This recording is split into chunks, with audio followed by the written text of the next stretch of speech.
Welcome to Blaise the Trail podcast, bringing you authentic and vulnerable stories that will inspire you to breathe fire on this world and become your own hero.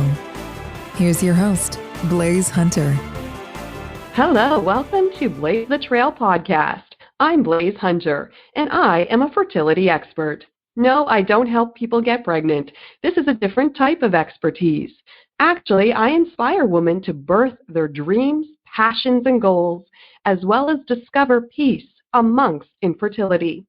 After going through traumas and tragedies, dealing with a rare disease, and experiencing 3 miscarriages, I decided to take charge of my life and not let life happen to me, but rather become the hero of my own life and really be an advocate for mental health. I am not barren. I am continually birthing my purpose every single day. So that's why I've created this show, to demonstrate how even though we experience setbacks and disappointments, we still have a destiny to birth. We just need to blaze the trail and be expecting. This podcast will inspire you to lean into your problems and allow them to be the vehicle that transports you into becoming the hero of your life so you can breathe fire on this world. On this week's episode, we'll be talking about Megxit, British rebellion, or royally brave. And we're going to really chat about this recent announcement from Harry and Meghan and their decision to step down from the royal family and talk about the mental side of this whole issue. And I feel like I've enlisted a great person to add value and input on this topic, my British friend and fellow mental health advocate, Cassandra de Thea. Cassandra de Thea is the Love Restorer, creator of the Love Restorer process, psychotherapist, and relationship expert. Cassandra possesses a unique combination of opposite yet complementary skills rarely found together. Left brain clarity, efficiency, and effectiveness unite with the right brain intuition, empathy, and deep presence to offer deeply transformational processes that get profound results fast. After a successful career in international management consulting, Cassandra realized that her focus on professional achievement had left her lacking in many areas crucial for relational and personal satisfaction. With humor, clarity, intuition, and deep wisdom, she guides and supports others in creating the lives and relationships they dream of through learning how to be present, engage, and connect deeply and joyfully. Welcome to the show, Cassandra. Wow. Hi, Blaise. Thank you for that introduction. Wow. No worries. I'm so happy to have you on the show. It's amazing how you just meet people kind of aligned with what you do. I was on the phone with another friend that's friends with yours, and she put me on the phone with you, and here we are talking on my podcast together. And how wonderful it is. I'm so privileged to be here. Thanks for having me. Yeah. So I know that you're a psychotherapist and you help in many different angles and you're a really big advocate for mental health. And I know this is kind of a weird topic for a mental health kind of person, but I thought we could really see a different side to this whole issue of Megxit and the royal family and royal duties and tradition and responsibilities, and really talk about some things that maybe the media isn't focusing on, that maybe we are missing on the mental and emotional health side of things. And I'd really like to open that conversation with you and talk about things that people aren't really talking about. I think it's an absolutely perfect topic for mental health because, Harry and Meghan have been doing really more to bring that into our awareness, especially here in Britain, than most people. I would say they are maybe, among the top 5, really well-known mental health advocates. Harry with his Invictus Games and with him and his brother William, really mental health has been such a big thing for them, but they really practice what they preach. They are out there being vulnerable, talking about these kind of things that are not so comfortable to talk about, especially in the more, slightly more stiff upper lip Britain. I think they are trailblazers. So, I think the right people to talk about on your show. Wonderful. So I know that you've been following this story a bit, and I just wanted to get I know you're not originally from the UK, but you've been living here for quite a long time, so you've really been indoctrinated into that kind of culture and lived in Britain and really taken on their culture. So what is your reaction being, a Britain person, living here, feeling it, and do you agree? Do you disagree? What is your reaction to this whole announcement of them kind of stepping down? Well, I think good for them. They've been certainly kind of like, walking their own path. And I think that's a really good thing. It's something very new to the royal family, which is all about tradition and doing what's worked and, tried and tested things. And then you've got here these two young, wild kind of people who are like, who are passionate, who want to be walking their own path, who say, well, just because we've been doing it like this for thousands of years, that's not a good enough reason to do it like that. It doesn't work for me. So, and I think that's really embodying that kind of more millennial kind of a generation spirit, which says, look, if we've been doing it like this forever and it's not working for us anymore, maybe it hasn't been working for us for a while, let's change it. Let's do something else. I want to thrive. I don't just want to survive. And I know that's what Megan said in her interview. It's not enough just to survive. Like you want to thrive. And they're really doing that. So I think good for them. Yes, exactly. You know what? And rarely do we take steps like this and it's all clean and cut and nice and wrapped in a bow and a nice present. Often when you take these different kind of vulnerability steps and mental health and emotional health steps, it kind of works out as a messy path rather than a straight line, right? So it's absolutely messy. Pretty much whenever you go against the establishment in some way, it's always going to be messy. You're not going to get it perfect. If you're doing something completely new and different, like you're not going to get it perfect. That's not the point of doing something different. It's about experimenting and learning and finding out like what your truth is. Exactly. And, you're going to mess up, and that's okay as long as you learn from it and what you experience informs your next step. I think that's like a healthy behavior pattern. And so what is your reaction to the media's reaction to this whole thing? I mean, it's quite difficult for anyone outside of Britain to get this. What an incredibly big deal anything the royal family does is here for the British media. It's quite hard to understand it, I have to say, because it's everywhere. Like, you see articles in the media like, Kate went to a local supermarket. Like it's a story. Meghan spent like £10,000 on her dress. It's a story. Like they took a plane ride to there. It's a story.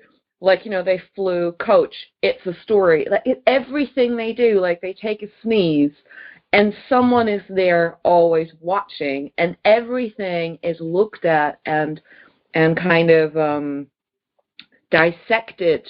And it's so interesting. If you actually read some of those articles, it's like, split between the brothers confirmed. And then you go into the article and there it actually says, like Harry said, we're on different paths. That's not the same as, they're not speaking to each other. But it's like it always leads, the British press seems to really lead with this big controversial headline, then writes a fairly balanced article-ish. But it's like if you only navigate by watching the headlines, you think it's all like such a soap opera kind of drama mess. Basically, that's the British press about the royals.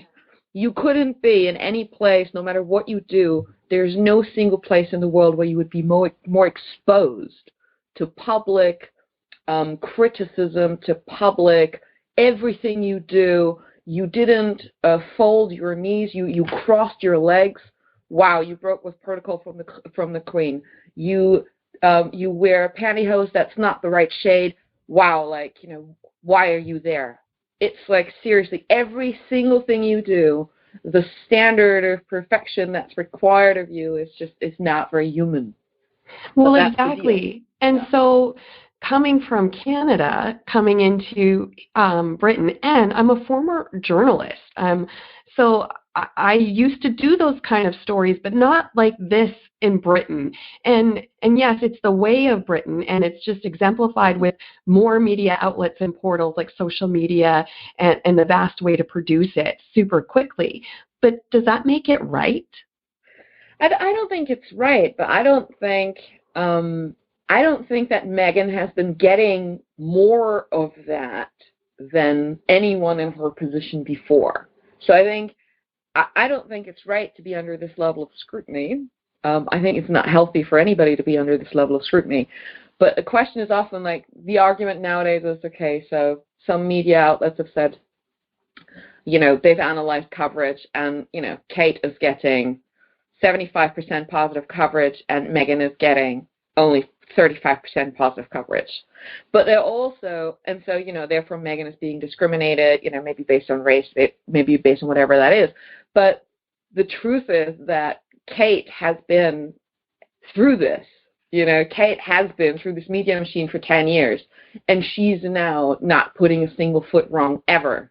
But she's had 10 years to get there. Yeah. Like, they were dating, Kate and William were dating for like, I think 7 or 8 years. Like, they gave her the nickname Weighty Katie because she was just there as a girlfriend and it wasn't going anywhere. Mm-hmm. And she was just, under this level of scrutiny. And because William knew the level of pressure and scrutiny his future partner would be under, and he was like, he really wanted to not just think, he wanted to really be sure. That's what he's kind of talked about. He really wanted to make sure she could cope with the pressure, she could deal with that, etc. But with coping, and I agree, because she hasn't gotten like the angelic treatment. Like, she had to go through the ringer as well. Mm-hmm. Again, I don't think that's maybe right just because that's the way British press have been. I really don't think that's right. And it might be a little bit different because she is British and Meghan isn't. So, like, I married a guy that goes on the road with ice hockey teams in Canada, and I knew that walking into it, but I didn't really know the responsibility, the sacrifice, the loneliness with it until I lived in it for a while, especially even having a child. It adds another layer of what you didn't plan for, didn't expect until you're in it. And so maybe does that affect it a little bit more with Meghan because she is American, and maybe even compare and contrast back to when it was Wallace Simpson and King Henry VIII and his abdication.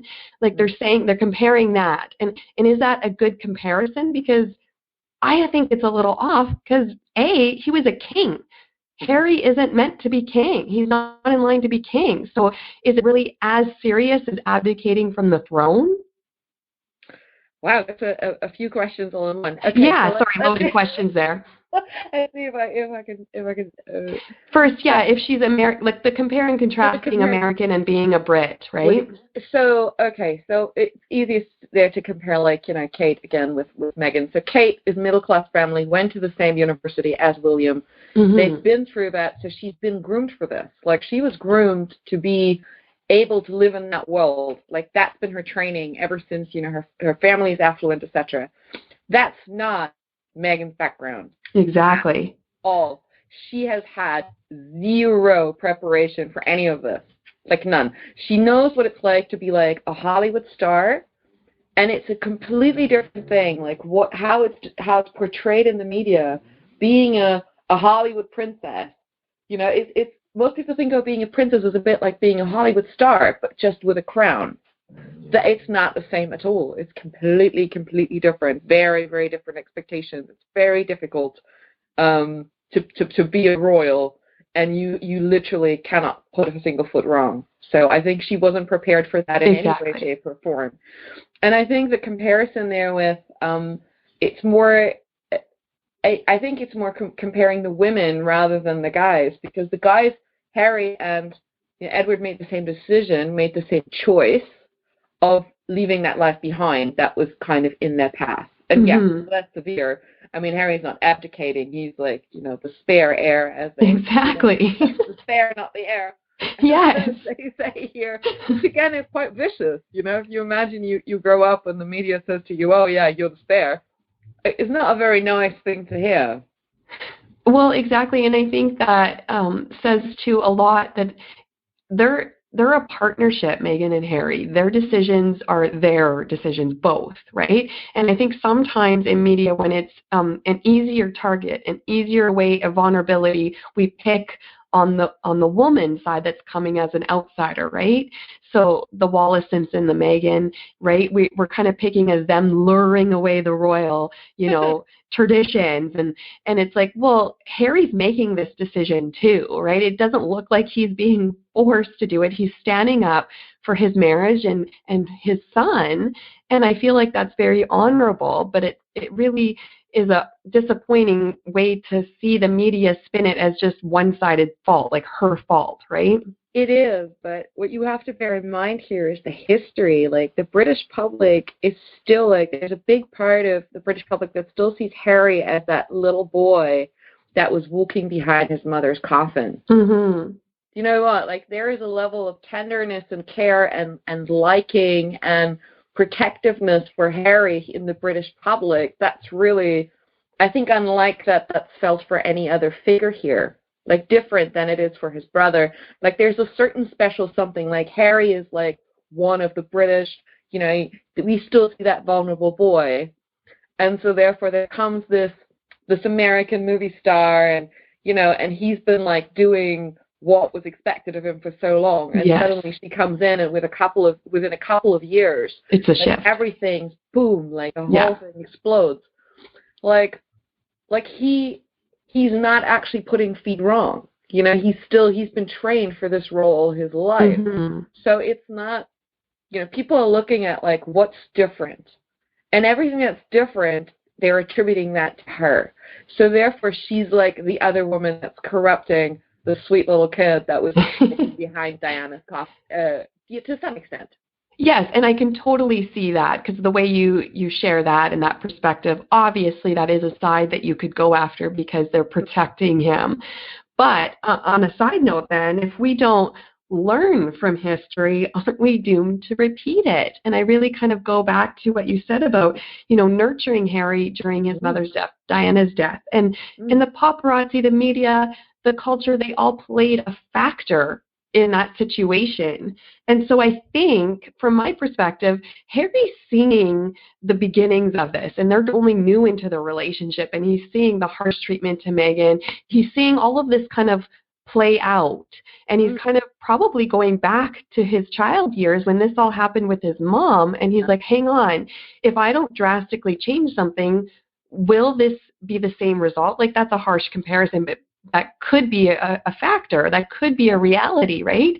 And so in his interview, that's exactly what he said. He said, look, I'm afraid that the same thing, like, the media killed my mom. Yes. And I'm afraid that the same thing is happening again. That's what he said. That's why I'm doing what I can do to protect my family.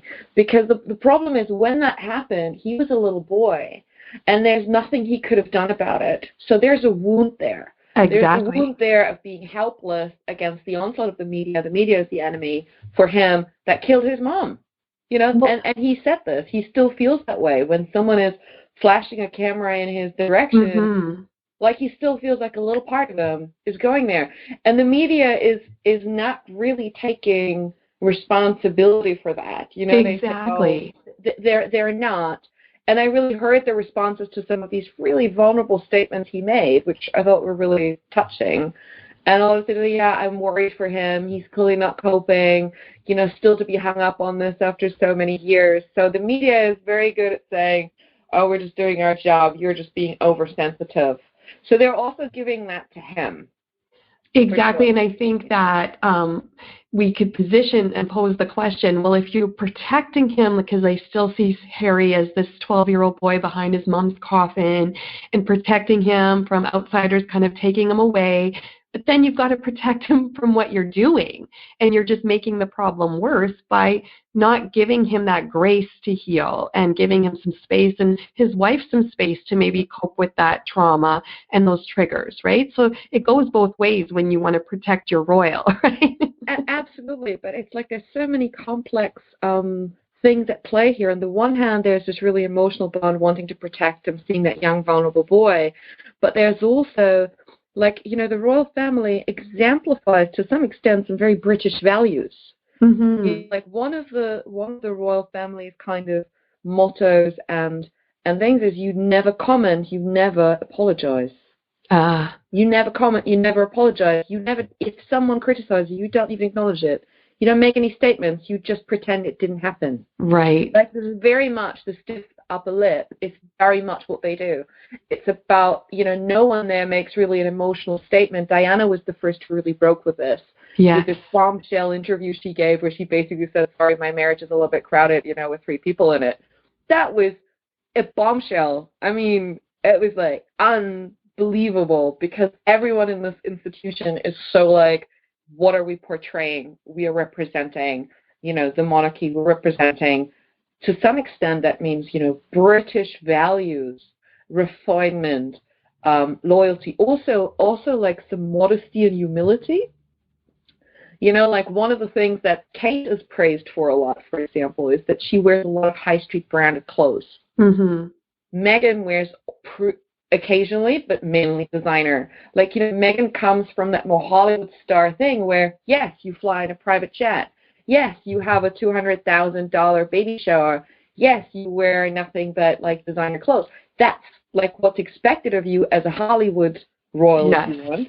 But as a member of the royal family, which is supported by the taxpayer, like you can't show it off like that. Right. Like, you need to be understatement is one of the greatest things for the royal family. And it's like you wouldn't know this unless you're British. You think, yeah, you're a princess, everybody loves you. You just take flowers from people and wave at them while you're wearing like beautiful ball gowns and you wear tiaras. That's not how it is. If you are not like understated, classy, have it together, if you are not like a role model that is like, perfect in every way, that's the job description. Do you know what? And you wouldn't know that if you're not British. You don't know. And I think a lot of times when just like even getting a job, what it says on paper, the description on paper is rarely accurate as to the realities of living it out, right? So you're like, yes, you're maybe a little bit prepped that this is what is expected of you, this is what you're going to have to give up, this is what you gain, but like until you're in it, then you realize, oh, I don't really like this so much, right? Of course. And nothing can prepare you. I mean, sometimes I think the British have learned a lot about their own values and their own royal family through having someone who's not of that background come in there. Like I've noticed this myself. Originally, I'm from Germany, and I've lived in Britain now for 15 years basically, and I've only really realized what it meant for me to be German, like not living there. Yes. Like, being surrounded by people, I was like, I don't understand why you do this, and okay, that makes no sense. And, like my friends looking at me like, what are you talking about? When I was saying something that to me made perfect sense. And that's what's happening here. Like, that's one layer of it. You have someone from the kind of out there background. I mean, she's a Hollywood actress. She is, she's a mixed race. That's like revolutionary in this super old institution. Yes. Where, like, 50, 100 years ago, royals were only marrying each other. Exactly. So even just for like commoners in like quotation marks to kind of come into the family is a pretty new development, but she's not just like a commoner in quotation marks, but she comes from such a radically different. She's a feminist. She's politically active. She's out there. She's bold. Like she's like all about feminine empowerment. Like, and then she comes into this most traditional, quite stuffy, very, very tight organization that they call the firm here, the royal family. I mean, of course, there's going to be fireworks. Of course, there's going to be either they're going to squash her, or she's going to change them, or they're going to break apart. Exactly. There's a possibility. It would be perfect to say, let's meet in the middle, but that rarely happens. You might meet in the middle on a few things, but when you're a big personality, and I think I relate to that, I'm a lot of a person, so I can come in too fast and too much, right? And I think that's a lot to do with her. And then you throw in having a baby. And I really want to talk about that because I think that's probably a big factor in all of this follow is because you don't know what that will do to you, your relationship, your life, having a baby. And let's face it, it's never perfect. It's never like, oh, I sleep 10 hours a night. My baby never fusses. They never have any issues. She's probably going through a lot, maybe even like a postpartum thing, because most women do at some point or another after having a baby. And that's just another realm, another factor of mental health that maybe we're not really looking at that whole picture. We're just looking at her duty. But maybe she's just trying to survive right now and doesn't know how to. And Harry's actually trying to help her, right? I absolutely see that, and I have like the greatest level of compassion for her struggle, and I have the greatest level of admiration for her personality. And so I think so far, we've been very much on Megan's side and said, hey, absolutely, we get that. And there is this kind of like, I want my cake and I want to eat it too. Like, they asked to be part-time royals. They'd still like to represent the Queen. They'd like to make Sussex Royal a brand. They'd like to, however, also earn money independently. And, Sussex Royal, like the royal family, because of their tradition, is, in terms of branding, an incredibly valuable brand. There's no prestige company in the world that wouldn't want to be associated with that. Right. So there is an incredible amount of, like, monetary power there. And that's, like, one of the rules. You cannot profit from being a royal. Like, that's why you're paid by the taxpayer. And so, to some extent, like, some of the things they ask for, we understand them, but they're incredibly naive in terms of saying, oh, yeah, hey, of course, we can just craft a new monarchy. Right. Truth of the matter is that that's not actually going to work. This is mainly, it's financed by the taxpayer for a reason. There are certain ways that, it's like Britain could vote to abolish the monarchy. So the monarchy is completely, the royal family is always on some publicity mission to kind of like show its purpose. And it's not by being cool and hip and rolling with the times. It's by being the one thing that is not political. The royal family cannot be political in any way, that is neutral, that is consistent, that is exemplifying British values, and that is just like focusing on charitable pursuits. But there's not a lot of room for big personalities there because it's the role rather than the person. Like the Queen is like, she's the Queen. We're not saying, oh, hey, Lizzie, how are you doing? Like, she's the Queen. Right. That's the role. And that's very much, I think, the difference. Like, as a Hollywood star, it's about what's your personality. Like, you are the star. But in the royal family, it's this whole duty. Like, you are the Queen. You're wearing that crown. That's the role you fill. There's little room for you to be who you need to be. And it's like, you know what? That's just how it is.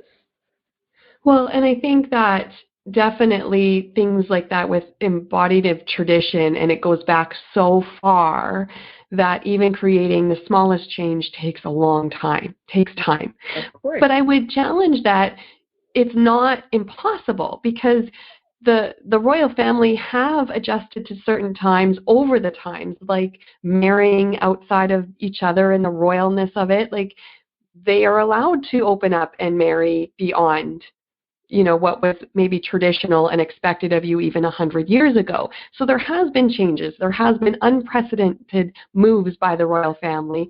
Okay. Could this happen down the road? Maybe just not today, but maybe down the line? Well, it's been happening. I mean, Diana was the first big trailblazer.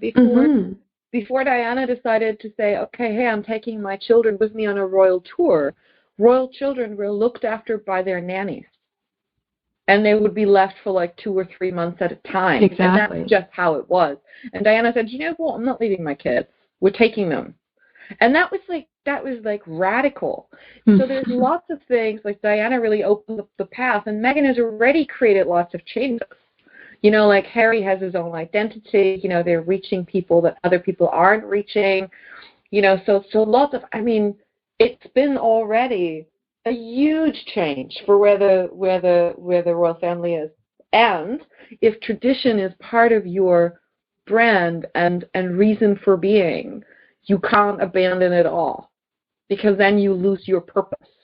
Do you know what? Like, the Queen is incredibly well liked because she carries herself with dignity no matter what happens in crisis. You know, she never puts a foot wrong. She is exactly like there. She leads a life of service, and she doesn't ask for anything for herself. That's a British value. It's self-sacrifice is a British value in that way. And it's not Meghan's value. And I think that's good. I don't think it's a very useful value to have, personally, self-sacrifice, but it is a value that a lot of the British are really, standing behind. Well, and I think that's, I respect it. That's what I don't quite understand it, because I am Canadian, and like I said, I'm coming in here and I don't quite understand being embedded in that kind of culture and traditions, and that's the way of life of Britons, because I don't come from that. But I'm going to pose the question of, okay, if you open the door to unprecedented things, then you're also going to have to open that they're not always going to see and embody what you've done throughout history, because you've opened up a morphed type of avenue of living, and you're bringing in American cultures. So I don't think it's fair to say you've come into the royal family and forget everything you've ever learned, embodied your morals, your values. It somewhat has to be morphed into a new value system, and that takes time, I guess. Well, and maybe if you come in, it also depends on where you come in. Like, maybe if she came in as William's wife, as a future queen, it would be a little bit different. But she's like, Harry is incredibly well known around the world, but he's not actually, he's like, I think number 6 in the line. Exactly. Or so he's not that far up, and so they can be, they actually have much more freedom than someone like, Kate or William have. For sure. It's already happened. Like, for the royal family, this has been a lot of give. But one thing I just wanted to say in response to, you like how the media is criticizing things, and just to kind of go a little bit into the psychology of it. Yeah. We're living in incredibly uncertain times. Like in England, the whole Brexit situation that's been going on for 3 years, which has really polarized the country. Like, really, people fighting in the streets about this, and like the country torn apart. Whenever we live in times of uncertainty, and right now our times are very uncertain, one way that people find to cope with that psychologically is they find someone to blame. They find a scapegoat, or someone who's different, and that's normally someone who's different. And that's happened all throughout history, like all throughout the ages.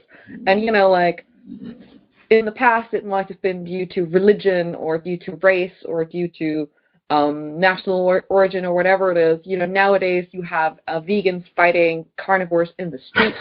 Like, it seems to be, it's very much, or climate, people who are like really pro-climate, to people who say, oh, what's the hype?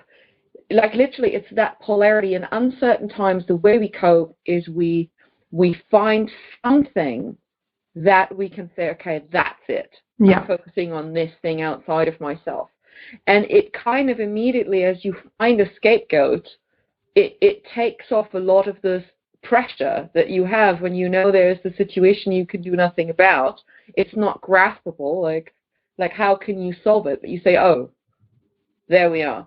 And anyone who is a little bit different tends to be the most receptive to that. So I think to some extent that's another layer where in those times of uncertainty, anyone who's different will get more of that than normal. And that's, again, it's a natural human thing to do. It's not a good thing to do. It's not a healthy thing to do. But if you're thinking like you don't know where your ground lies, it's one way that humans cope. I totally agree with that. That's a very good point. And I'm a very big advocate of mental health, as you are, and seeing things from different sides. Tony Robbins, an American, I really love his philosophies and his teachings, and he talks about if you're going to blame someone for the bad, you got to blame them for the good they've done, right? And so I think when you see that, the media focusing or whoever's focusing on the scapegoat or someone to focus their anger and their frustration at, I challenge people in any part of your life, not just Meghan and Harry's situation, in anything that you make a judgment on, do you really know the whole story? Are you really blaming the good as well as the bad? And really investigate that, because Harry and Meghan's charities are absolutely through the roof of all the things they do for this world, whether it's ending hunger, helping with AIDS victims and HIV, whether it's helping parks across the world, the Invictus Games like you mentioned before, helping sick children and their families, animal charities, helping women get confidence for their jobs and outfits for job interviews. It just kind of goes on and on. So I challenge people to understand the whole picture, not just what you're seeing as presented to you, right? Of course, and I totally agree with that. But that's very much like, the royal family role. Like, that's what they do. That's their job, is the charities. That's the deal. Exactly. For example, I think the Queen's sister, she is one of the hardest working royals. I think she had about 400 engagements last year. Oh, wow. 400 engagements last year. So, you know what? This is not like, just Harry and Meghan are doing this. It's like, that's their job. It's like patronages and they give their celebrities not to profit for it from themselves, but to support causes and therefore for the good of the people. That's the whole idea of the royal family and why it's kind of supported by tax. So I really get that, and I think they're doing incredible work, and they're doing an amazing work, and I think they clearly care deeply, and that's just, that's amazing. Exactly. And no, I do agree that that is their job. That's part of it, is doing the appearances and the charities.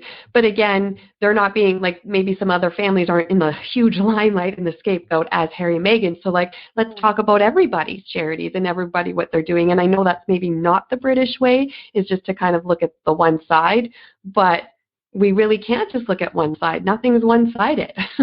No, and it's interesting. I think there's a real idealization that happens for the royal family. There's a real innate respect. No one is actually legally obliged to curtsy to the Queen. It's not a requirement, but people do it. Okay. Yeah. So it's there's no law for it, but people do it. There's a real almost a bit of a halo effect of everything they do. But because of this, because they have this halo effect, it's like when we're idealizing a partner, we're idealizing a parent. We then expect them to get it perfectly. Yes. So that's the price of the halo thing, yes, you suddenly are. I mean, Meghan was reasonably well known before, but now she's one of the top 5 most famous people in the world. It's a massive step up, certainly a massive step up for her brand, etc., etc. But also, it's suddenly, with this halo effect, lots of young girls say, oh, hey, I want to be a princess when I grow up. Yeah. So she's living the dream of lots and lots of women. And, there also is sometimes in this envy, it's wow, she's this princess. I've always wanted to be a princess, and I'm not, and she is.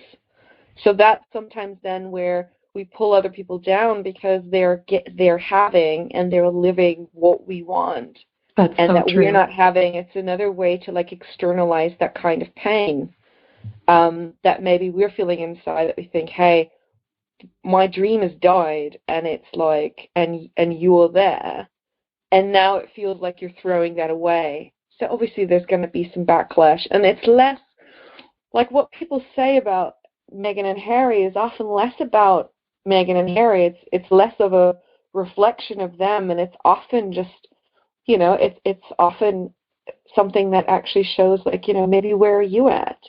Totally. If you're feeling really with a lot of poison towards that, it's what are they exemplifying? What are they what are they symbolizing? What's inside of them, right? That you're maybe missing, or that you're sad about, that you're longing for. And if we look at that, if we stop kind of pointing out and and look within, that's maybe when this whole culture of tearing each other apart, and it's not just here, it's like sometimes women tear each other apart and all those kind of things, like maybe then that can stop. Because if we start to rather than push it outside, we look inside with compassion and see, hey, clearly there's someone inside here that's hurting. Like, what do I need? Yes. Then, I think we'll have a very different culture in the media, but not before.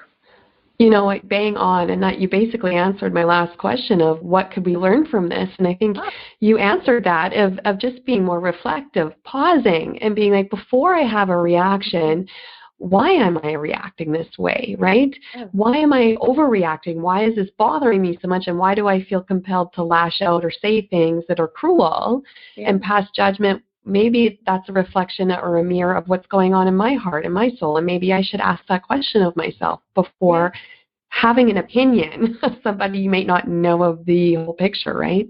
Yeah, well, just know that whatever your reaction is, it's your reaction. Mm-hmm. Like, it's yours.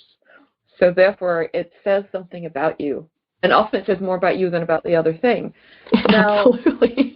And I get that, but that's the way, like, our responses, our emotions, our reactions to things are there to teach us about ourselves and to let us know where do we need to give ourselves maybe a little bit more love and self-care. Like, it's not about, like, beating yourself up for, I was really angry with Megan. Don't beat yourself up for that.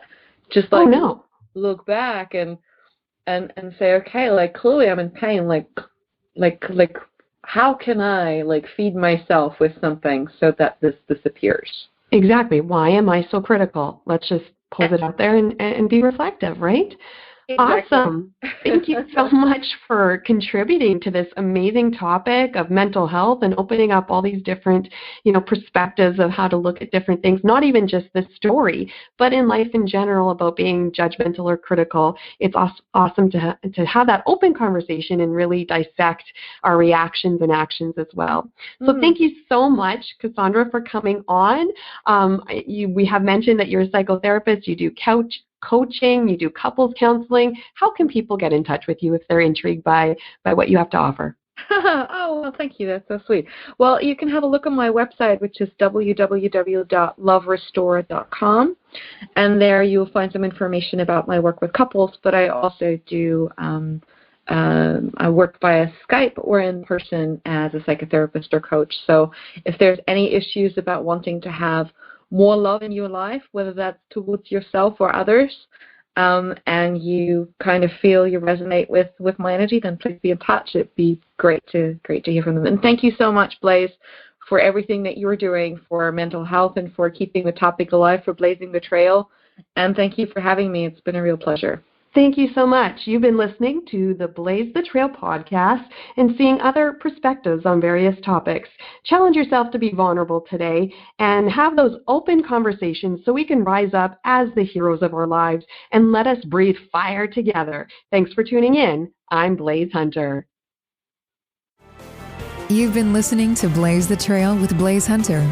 To learn more about how you can breathe fire and unleash the hero within, or to listen to past episodes, visit blaisehunter.com.